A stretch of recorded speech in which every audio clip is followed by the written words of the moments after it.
임종 세례에 대하여 세례를 받아야 구원을 받을 수 있으며 세례는 사제가 베푸는 것이 원칙이다. 그러나 대세는 정식으로 세례의 집행이 불가능할 경우 전쟁, 박해, 임박한 임종의 경우나 사제를 불러올 동안에 세례받을 사람이 죽을 위험이 있을 특수한 경우에는 사제를 대신하여 예식을 생략하고 영세를 베푸는 대세가 있다. 모든 사람의 구원을 바라시는 하느님의 뜻에 따라 교회는 위급한 경우에 사제가 아닌 누구라도 세례 성사를 베풀 수 있게 허용하고 있다. 대세란 세례 성사를 대신한다는 뜻이 아니라 약식 세례식이란 뜻이다. 대세는 정식으로 세례의 집행이 불가능할 경우, 즉 전쟁이나 박해로 인해 세례 성사의 집행자인 사제가 없을 경우나 대세에는 임종대세와 조건대세가 있다. 우리나라에서는 박해 시대에 사제의 부재로 인해 평신도에 의한 대세가 많이 시행되었다. 사적 세례 혹은 약식 세례를 베풀 수 있는 사제를 대신하여 예식을 생략하고 세례를 베푸는 것으로서 비상세례라고도 한다. 임종대세를 받을 수 있는 조건, 첫 번째, 죽을 위험에 처해 있는 사람이어야 한다. 두 번째, 건강이 회복되면 정상적인 교리 교육을 받겠다는 약속이 있어야 한다. 세 번째, 그리스도께 귀의하여 미신을 끊어버린다는 진지한 표시가 있어야 한다. 네 번째, 그리스도 신자의 윤리에 위배되지 않는 상태에 있어야 한다. 대부, 대모의 자격에 대하여 대모는 반드시 15세 이상 견진 성사를 받은 신자로서 신앙생활이 다른 이에게 모범이 될 만한 신자라야 한다. 선종기도, 죽음을 이기고 부활하신 주님, 아무개에게 선종하는 은혜를 주시어 죽음을 맞는 순간에도 영원한 천상 행복을 생각하고 주님을 그리워하며 기꺼이 죽음을 받아들이게 하소서. 임종대세와 조건부 대세 주는 방법. 첫 번째, 임종대세 주는 방법. 나는 성부와 성자와 성령의 이름으로 당신에게 세례를 줍니다. 참고, 세례 당사자의 이름을 모를 경우에는 당신이라고만 해도 된다.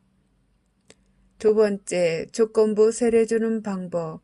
조건부 대세는 임종자가 의식이 없을 경우에 해당한다. 당신이 세례를 받을 만하면 나는 성부와 성자와 성령의 이름으로 당신에게 세례를 줍니다. 세 번째, 어린이의 세례.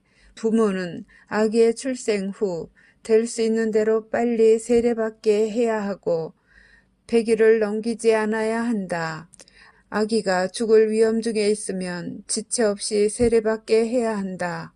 아기는 그 부모가 가톨릭 신자가 아니거나 원치 않더라도 세례를 받게 할 수 있다.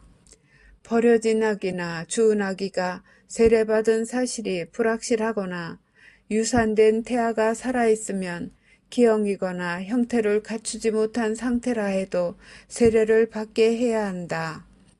이들 아기가 합당하게 세례받기 위해서는 부모 중 적어도 한 사람 또는 합법적으로 부모를 대신하는 이의 동의가 있어야 한다.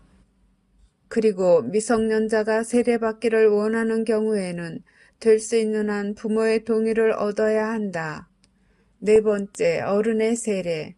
죽을 위험 중에 있는 어른이 의식이 있는 경우에는 먼저 세례받을 의사를 확인하고 적어도 기본 교리와 가능하면 성체 교리를 설명하여 그 믿음을 확인한 다음 죄를 뉘우치도록 인도하고 세례를 준다.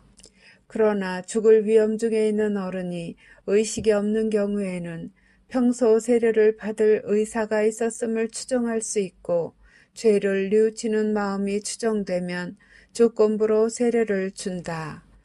그런데 이렇게 세례를 받으니까 건강을 회복하는 경우에는 적절한 교리 교육을 실시하여 적당한 시기에 세례 보충 예식을 거행하며 다른 성사도 받게 한다. 다섯 번째, 임종 대세 줄 때의 주의. 어린아이나 어른의 이마에 물을 부을 때 물로 씻음과 기도문이 동시에 이루어져야 한다.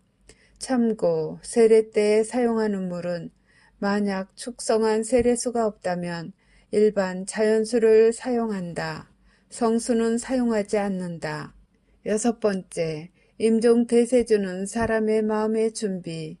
대세를 주는 행위는 고귀한 성사를 거행하는 행위이므로 확고한 신덕과 정성으로 주님의 기도와 성모송을 바친 후 대세를 주어야 한다. 이때 가능하면 증인 한두 사람을 세우고 자신이 거행한 대사가 잘 되었는지 확인하게 하며 즉시 본당에 보고해야 한다.